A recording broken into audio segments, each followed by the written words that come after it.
বনি ইসরায়েলের 3 লোক সফরে বেরিয়েছে, মরুভূমির সফর, মাঝখানে তুফান। কই যাবে, কই বাঁচবে, দৌড়াদৌড়ি শুরু। দৌড়াতে দৌড়াতে এক পাহাড়ের গুহার ভেতরে আশ্রয় নিয়েছে। গুহা চিনেন তো? পাহাড়ের গুহা। আশ্রয় নেয়ার সাথে সাথেই বৃষ্টির পানির ঝাপটায় পাহাড়ের উপর থেকে বিশাল এক পাথর খণ্ড এসে পাহাড়ের গুহার মুখটা বন্ধ করে দিয়েছে। বন্ধ, অন্ধকার। এরা পড়ছে বিপদে। হায় হায়, বাঁচার জন্য ঢুকলাম, এখন দিই মরণ। ঢুকছিল কি জন্য? এখন মরণ। বিশাল পাথরের খণ্ড এসে গুহার রাস্তাটা বন্ধ করে দিয়েছে। 3 জন গায়ের যত শক্তি ছিল ধাক্কায়ও পাথর সরাইতে পারে না। হায় হায়, অক্সিজেন ভিতরে যা আছে আধা ঘন্টা শেষ হয়ে যাবে। কি করে বাঁচবো? বাঁচার উপায় নাই। চিল্লা ফাল্লা শুরু হয়ে গেল, কান্নাকাটি শুরু। একজন বলে, তোমাদের জীবনে কার কি ন্যাক আমল আছে, যেই ন্যাক আমলটা আল্লাহর ভয়ে করছিল ওইটার ওসিলা দিয়ে দোয়া করে দেখো কিছু হয় কিনা। সুবহানাল্লাহ কোন? এটাই উপায়। একজন হাঁটু গেড়ে চোখের পানি ছাড়া শুরু করছে আর দোয়া শুরু করছে, আল্লাহ আল্লাহুম্মা কানাত লি আবাওয়ান শাইখান কাবীরা। আল্লাহ, আমার বাবা মা ছিল বৃদ্ধ বৃদ্ধা, আমি পেশায় রাখাল, সারাদিন ছাগল চড়িয়ে রাত্রিবেলা দুধ আনতাম, সবার আগে আব্বা আম্মারে দিতাম, এরপরে আমার ছেলে মেয়ে, এরপরে স্ত্রী। একদিন গভীর রাতে এসে দেখি আব্বা আম্মা ঘুমায়। দুধের বাটি নিয়ে আব্বা আম্মার মাথার সামনে দাঁড়িয়ে রইলাম। ছেলে মেয়েগুলো আব্বা এসে বলে, আব্বা দুধ দাও। আমি বললাম পরে, আগে আব্বা আম্মা খাবে, তারপরে তোরা। ছেলে মেয়েগুলো কান্না জুড়ে দিল, আমি দেই নাই। ফজর পর্যন্ত দাঁড়িয়ে রইলাম। ফজরের আগ দিয়ে আব্বা আম্মা ঘুম থেকে উঠে দেখে তো আমার অবাক, কিরে বাবা দাঁড়িয়ে কেন? বললাম প্রতিদিন দুধ খেয়ে ঘুমাও, আজকে আগে আগে ঘুমিয়েছো, দুধ খাও নাই, তোমাদেরকে আগে দিব বলে দাঁড়িয়ে রইলাম।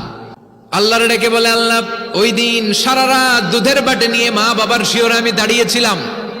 ফজরের সময় আব্বা আম্মারে দুধ খাওয়ালাম, তারপরে ছেলে মেয়েদেরকে দিয়েছিলাম, তারপরে স্ত্রীর মুখে দিয়েছিলাম।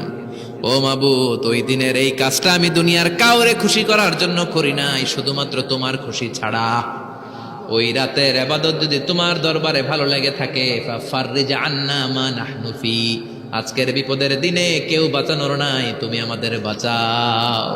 ফানফাজারাত, মুহূর্তের মধ্যে 1/3 বিশাল পাথর খণ্ডটা 1/3 ডান দিকে সরে যায়, একপাশে সরে যায়। সামান্য আলো বাতাস ঢুকতে আরম্ভ করলো। এখন বাতাস ঢুকে, এখন বেঁচে থাকতে পারবে এই নিশ্চয়তা হয়েছে। সুবহানাল্লাহ কোন? এবার সে বলল, ভাই তোর কি আমল আছে বল। দ্বিতীয় জন হাঁটু গেড়ে আবার চোখের পানি ছেড়ে আল্লাহর ডেকে বলে, মাবুদ আমার এক চাচাতো বোন ছিল। আল্লাহ, সুন্দরী, অনন্যা, অপসরী, প্রিয়ংবদা, অনুসুয়া, গুণবতী, রূপবতী আমার এক চাচাতো বোন ছিল। তার প্রেমে আমি ছিলাম পাগল পাড়া, কিন্তু সে তো আমার ডাকে সাড়া দেয় না। অনেক চেষ্টা করলাম তারে পাওয়ার জন্য। চাচাতো বোন আমারে বলে, 100 স্বর্ণ মুদ্রা যেদিন দিতে পারবা ওই দিন আমারে পাবা। এবার আমি স্বর্ণ মুদ্রা কালেকশনের কাজে লেগে গেলাম। বছরের পর বছর চেষ্টা করে 100 স্বর্ণ মুদ্রা যেদিন পেলাম ওই দিন চাচাতো বোনের কাছে গেলাম, যে তার হাতে স্বর্ণ মুদ্রা দিলাম, বললাম চলো এবার আমরা অপকর্ম করি। গোপন একটা রুমের ভেতরে ঢুকলাম, দুজনে জামা কাপড় খুলে ফেললাম, নেকেড হয়ে পাপ কাজ শুরু করব। ইন দা মিন টাইম আমার চাচাতো বোন আমারে বলে, ও আমার চাচাতো ভাই, আমারে তুই সতীত্ব তুই নষ্ট করে দিস না, ইত্তাকিল্লাহ, আমার সম্ভ্রম তুই শেষ করে দিস না, ইত্তাকিল্লাহ, আল্লাহরে ভয় কর। আল্লাহ, ওই মুহূর্তে ফিরে আসা কঠিন কঠিন, কিন্তু ইত্তাকিল্লাহ, আল্লাহরে ভয় করে। এই শব্দটা যখন শুনলাম আমার ভিতরটা কেঁপে উঠেছে।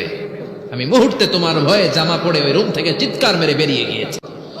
আল্লাহ, সেদিন আমি পাপ কাজ করি নাই, সেদিন আমি মনের খায়েশ মিটাই নাই, তোমার ভয়ে সেদিন আমি দৌড়ে পালিয়েছি।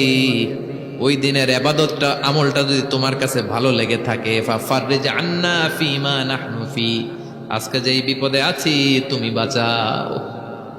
বলার সাথে সাথে 2/3 2/3 পাথরের খণ্ডটা আরো ডান দিকে সরে যায়। সুবহানাল্লাহ পড়েন। এবার আরো বড় ফাঁকা হয়েছে। এবার তারা বেরোতে চেষ্টা করলো, দেখে মাথা বেরোয়, শরীর বেরোয় না, হাত বেরোয়, পিঠ বেরোয় না, পা বের হয়, দেহ বেরোয় না, আরো ছুটতে হবে। এবার বাকি আছে কয়জন? একজন। সে দোয়া করতে শুরু করলো, আল্লাহ ইস্তাজারতু জারাক, আমি ব্যবসায়ী ছিলাম, অনেক শ্রমিক ভাড়া করে একদিন একটা কাজ করালাম, সব শ্রমিকের টাকা দিয়ে দিলাম। এক শ্রমিক টাকা না নিয়ে ভাগলপুর কই যে গেছে নিজেও জানি না, ওর টাকা আমার কাছে রয়ে গেল। এই শ্রমিককে আর টাকাটা বুঝাই দিতে পারি নাই। এই টাকা দিয়ে আমি কয়েকটা ছাগল কিনলাম, এই ছাগলগুলো বাচ্চা দিল, ওগুলো বাচ্চা দিল, ওগুলো বাচ্চা দিল, দিতে দিতে বিশাল ছাগলের ডেইরি ফার্ম করে ফেললাম তার ওই টাকা দিয়ে। এক যুগ 12 বছর পরে সে এসে বলে আমার টাকা ফিরায় দাও। আমি বললাম এই যে ছাগলের ডেইরি ফার্ম পুরোটাই তোমার। সে বলে আতাস্তা জি মিন্নি, আমার সাথে ঠাট্টা করো? আমি পাই সামান্য কয়টা টাকা, এক যুগ আগে যে টাকা পাইতাম ওইটা দিলেই চলবে। আমি বললাম ও শ্রমিক, তোমার টাকা দিয়ে আমি ছাগল কিনে ব্যবসা করেছি, ছাগল বাচ্চা দিয়েছে, বাড়তে বাড়তে বাড়তে বাড়তে আজকের বিশাল এই ডেইরি ফার্ম। এই ডেইরি ফার্মের মালিক আমি নই, তুমি নিয়ে যাও। বলার সাথে সাথে শ্রমিক আনন্দে নাচতে নাচতে ডেইরি ফার্ম নিয়ে যায়। ও আল্লাহ, ওই দিন যদি সে যতটুকু টাকা পাওনা ছিল অতটুকু দিলেই সে খুশি হয়ে যেত। শুধু তোমার খুশির জন্য পুরো ডেইরি ফার্ম আমি তারে দিয়ে দিয়েছিলাম। আল্লাহু আকবার। আল্লাহ, আজকের এই বিপদের দিনে আমার সেদিনের আমলটা যদি তোমার কাছে ভালো লাগে তুমি বাঁচাও। বলতে দেরি, মুহূর্তের মধ্যে বিশাল প্রকাণ্ড পাথর খণ্ডটা অন্যদিকে দৌড়ে চলে যায়। পাহাড়ের গুহা ওপেন, পাথর খণ্ড নাই। আল্লাহর শুকরিয়ার তাকবীর দিতে দিতে তিনজন বের হয়ে যায়। সুবহানাল্লাহ পড়েন। সহিহ বুখারীর বর্ণনা, সহিহ হাদিস। নিজের এমন কোন নেক আমল যদি থাকে যে আমলটা শুধু আল্লাহর জন্য করেছিলাম,